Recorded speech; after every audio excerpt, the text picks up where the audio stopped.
System presents Telephone Time. Telephone Time with Dr. Frank Baxter. How do you do, ladies and gentlemen?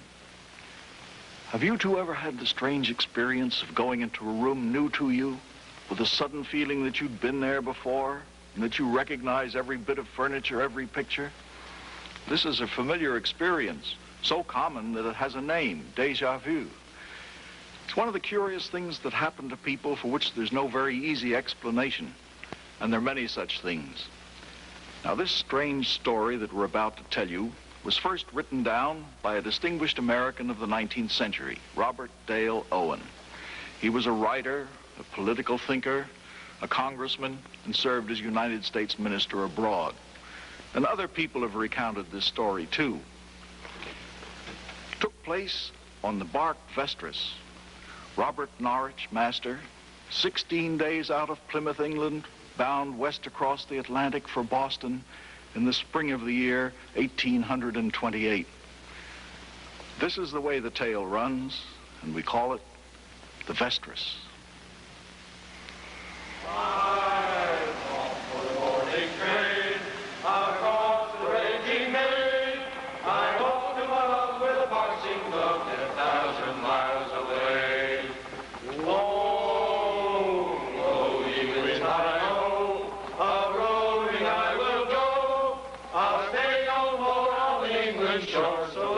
Music play.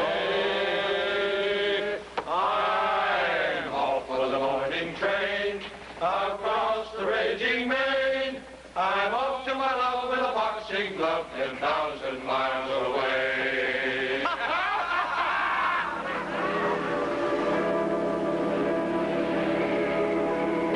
Morning, Mrs. Norrich. It's nice to see you on deck again.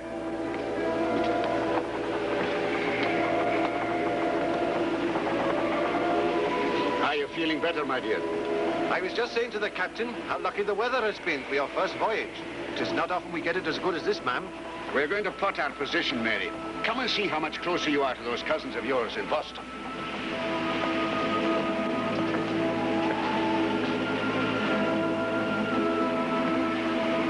Tis a happy ship you're on, ma'am, and 'tis no wonder with such fine sailing as we've had.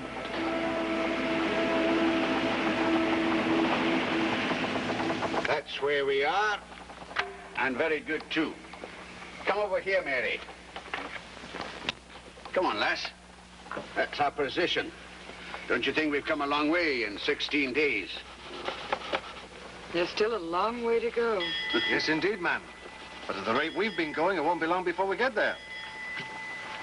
8 bells already. Excuse me, ma'am. I leave the course for the next watch, and I'll be ready for my dinner.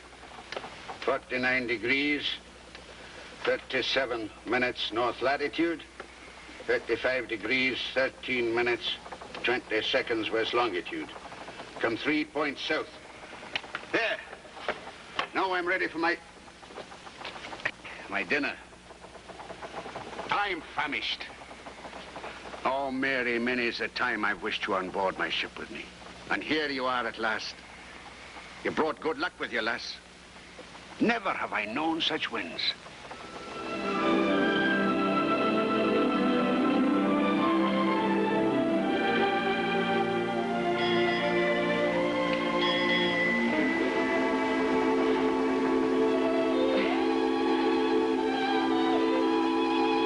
What is it, Mary? 'Tis nothing. It's foolish to say it's nothing. Is it some pain you have? I tell you, 'tis nothing. You didn't eat your dinner again tonight. For days you haven't eaten enough to keep a bird alive. It's not like you to be like this, Mary. Like what? The days I haven't seen you smile. You seem lost in some melancholy world of your own. Are you sure you're not sickening for something? Would I not say so if I were? And if it's not a pain in your body, it must be a pain in your mind.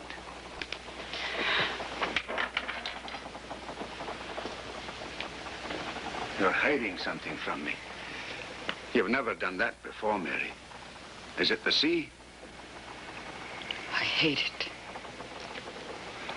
Aye, it does affect people that way sometimes, till they get used to it. The monotony of seeing nothing but water. No, it's not that. It's something deep down. A cruelty. Oh, come now. There's no more cruelty in the sea than there is in the land, with its storms and its fires. I'll tell you something about the sea lass. When she takes life, she does so a lot more mercifully than does the land. It's the voices that come from it. Voices? Day after day. Even in my dreams, I hear them. Saying what? I don't know. I don't know. They seem to threaten me with something. Ah, you're being fanciful. That's what I tried to tell myself. They'd grow louder every hour, as if the threat were coming nearer. It's cold in here. Where's my shawl? The sea's getting on your nerves. It did on mine. It'll pass. I must have left it in the chart room this morning.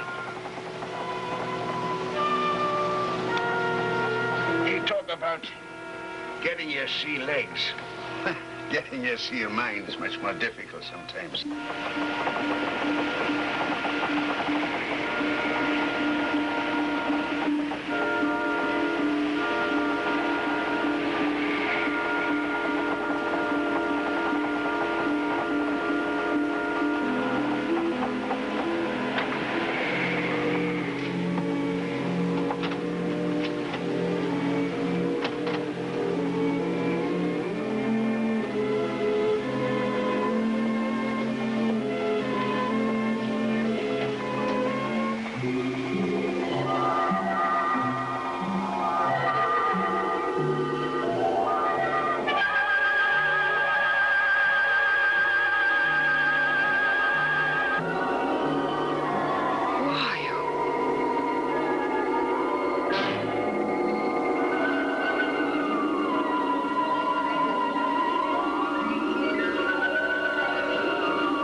Here, Mr. Lloyd. I heard her cry out, sir, and came in and found her like this. All right, Mary. You're all right now, lass. What happened, Mary? Someone was in here. Who? Who was in here? A man. A stranger. All right, back to work.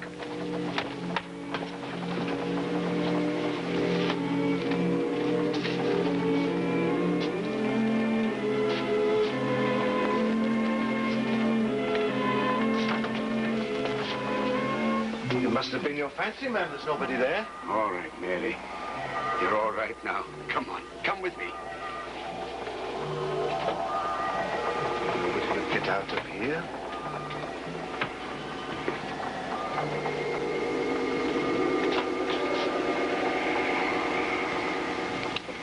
Tall and thin. But there was no one there. He wore a jacket with a hood over his head. And when he turned and looked at me, his face was like that of death. His eyes were full of suffering. He tried to say something to me. 'Twas but your fancy, lass. Come now. Take a sip more of this. I saw him as plainly as I see you. Why would I lie to you? Who's there? Mr. Lloyd, sir. Oh, come in, Mr. Lloyd. Help me persuade my wife that there was no one in the chart. Why do you keep saying there was no one there when I say I saw him? He was writing on that slate. Is there nothing on it? Well, is there writing on it?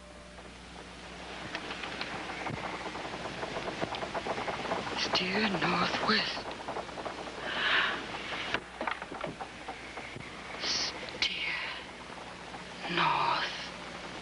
West. This is not your handwriting, Robert. No. Is it yours, Mr. Lloyd? No, ma'am, it is not. Or one of the men's? One of the men who write like that, why, most of them can't write at all, ma'am. Are you so sure now that it was just my fancy? If there was someone in there, he must have slipped out before you got to Mrs. Norrich. A stowaway, sir? I'll soon find out. Aye. Come now, my dear. You take a rest. We'll get to the bottom of this. Come on.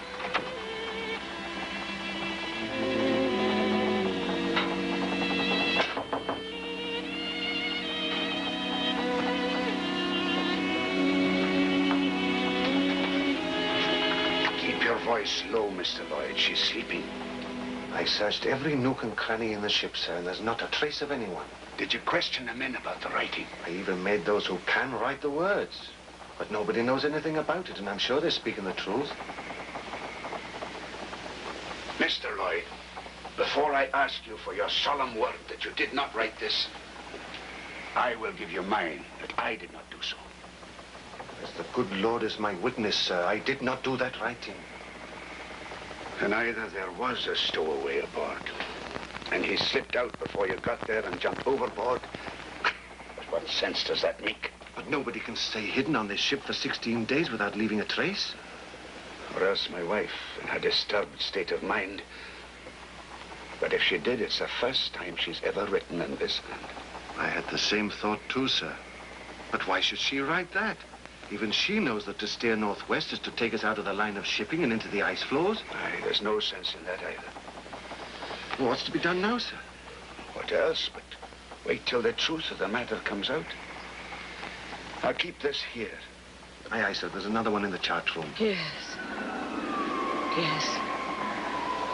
Yes. Yes, I hear you. Yes. Steer north, west.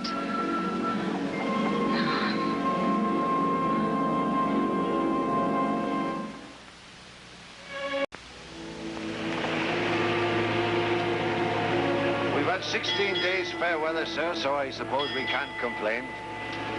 Close in far too quickly for my liking. I warrant you've never seen fog close in that fast.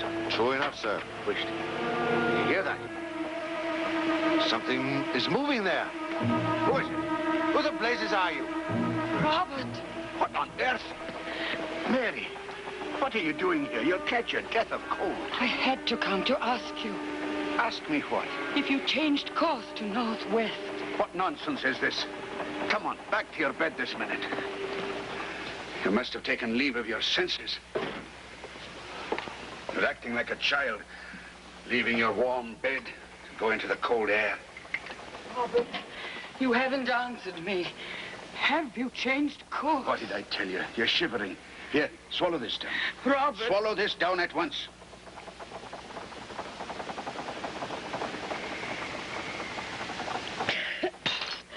Oh, darling, I'm sorry. I didn't mean to speak harshly. Here, come and sit down. I didn't know you were in pain. No, it's not the pain, Robert. I saw him again. That man. Where? In here?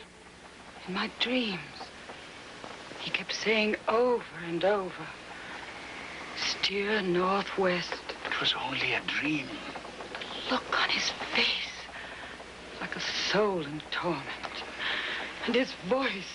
Oh, Robert, you must do as he says. You must, Robert, you must. Your hands are burning. There's a fever in your eyes. Robert, there's more to this than just a dream. I tell you, it's nothing but the fever in you. And I tell you that if I have a fever, it is because of this, not because I'm sick.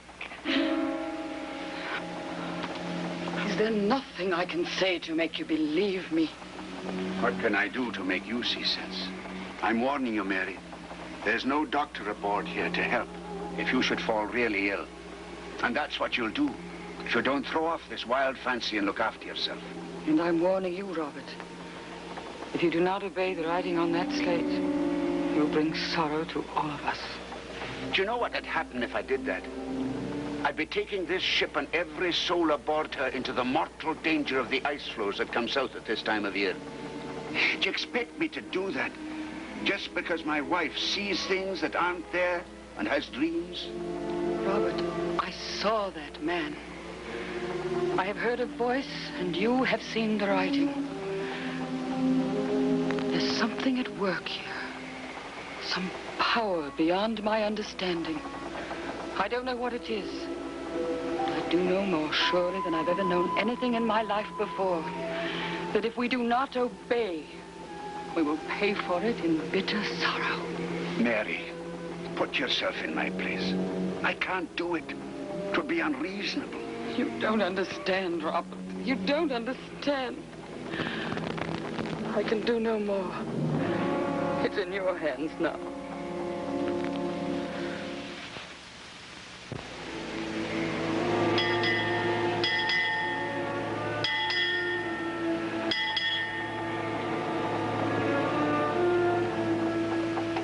How's Mrs. Norrich, sir?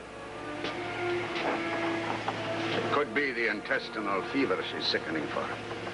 The pain in her side, I've seen it before. She's half crazed with that writing. I don't know what to do with her. Aye, it's been on my mind too, sir. And it's strange, this fog coming down out of a clear sky like this, like a sign. You mean to say you think there's something in this? Well, now, sir, they do say that us Welsh do feel things. Superstition, they call it. But the trouble is, the people who talk like that, they don't explain.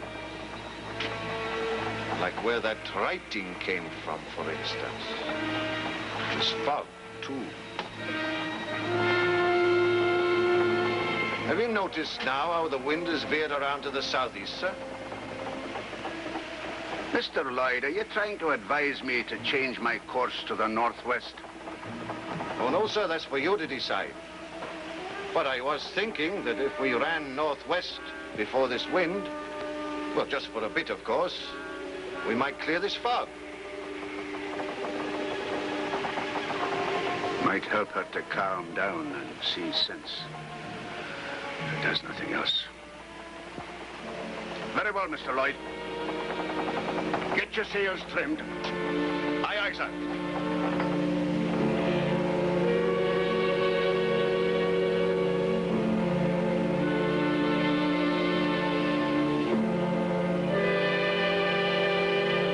I say it ain't right. We got to do something about it. Here, mate, come here.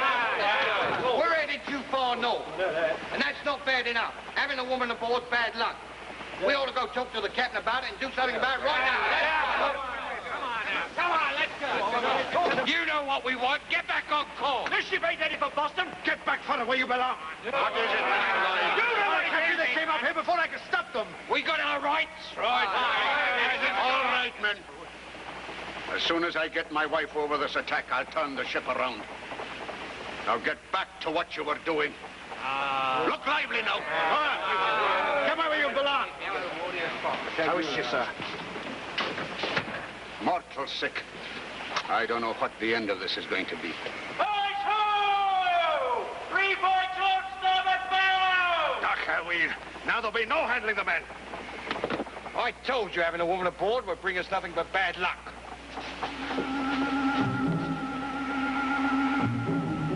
Man, it can't be true. That's what you get for being so far north. It's an ice floe, sir. And unless it's seeing things I am, there's people on it. You're right. There are 3 of them. Mr. Lloyd, bring her round. Aye, aye, sir. 2 of you get ready to lower a boat. Here. Here. We're saved. They've seen us. We're saved. We're saved. Here, wake up. Wake up, wake up, wake up. We're saved. They've seen us. Look, look. Ahoy! Ahoy! Put it in. Get it in. Hold her back now. Bring her up close to the ship. Come on, lad. The first one up. Yeah, give us a hand here, mate. Up with him. Take it easy. All right, we got you, chum. We got you. Take it easy now. Easy. Keep the Lay him down there on the deck. Up with him. Right, sir. All right, sir.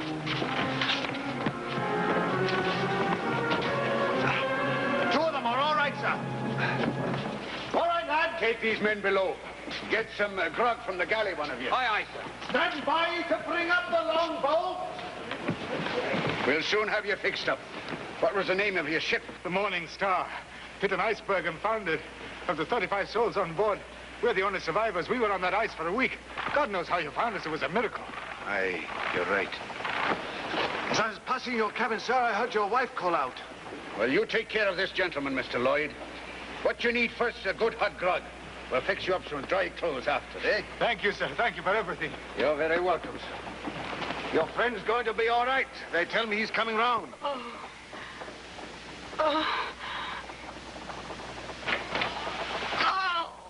Mary, I'll send back to the floor and pick up some ice. It'll numb the pain. There now, Mary, lass. There now. We'll get back on course and pick up a ship with maybe a doctor on board.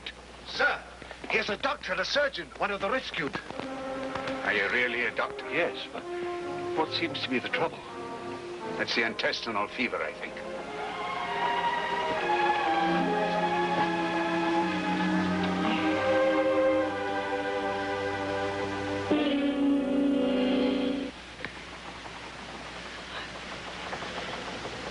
I knew you would come. We'll have you all right in no time. You hear that, Mary? Robert, this is the stranger.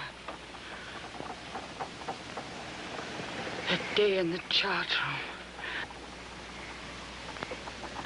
Don't you remember?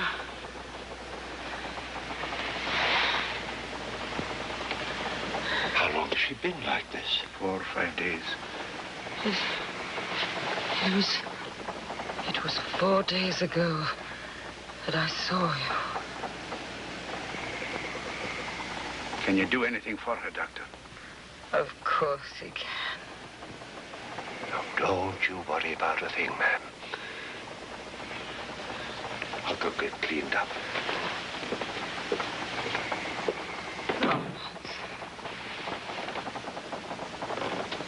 Now will you believe? Yes. Will she be all right? Perfectly. She's young and strong. She'll be up and about in a week. Now I'll go see my other patient. Doctor, before you go, would you please write something on this slate?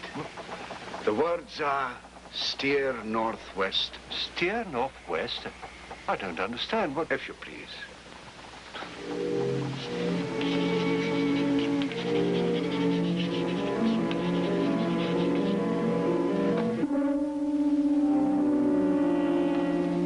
Doctor, 4 days ago, words were written on the other side of this slate.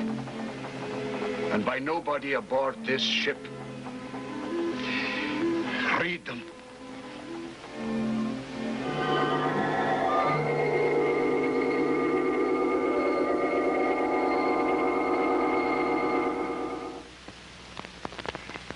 Well, that's what we're told happened on the sailing ship Vestris in the year 1828.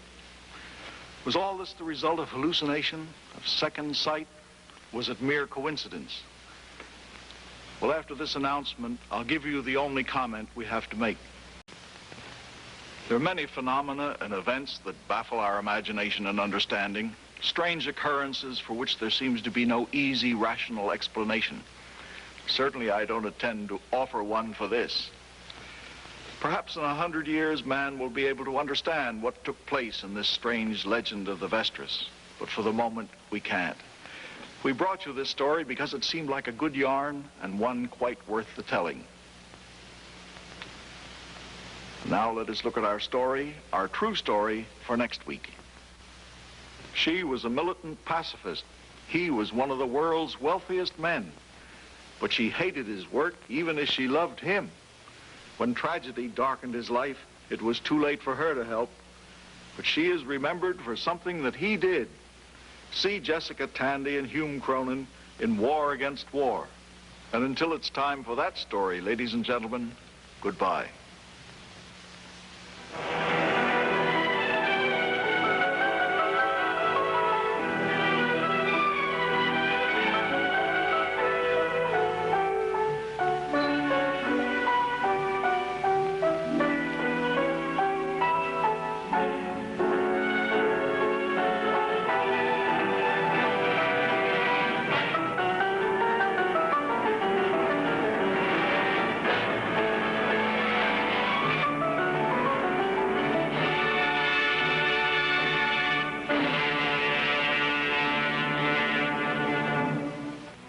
Join us for Telephone Time next week.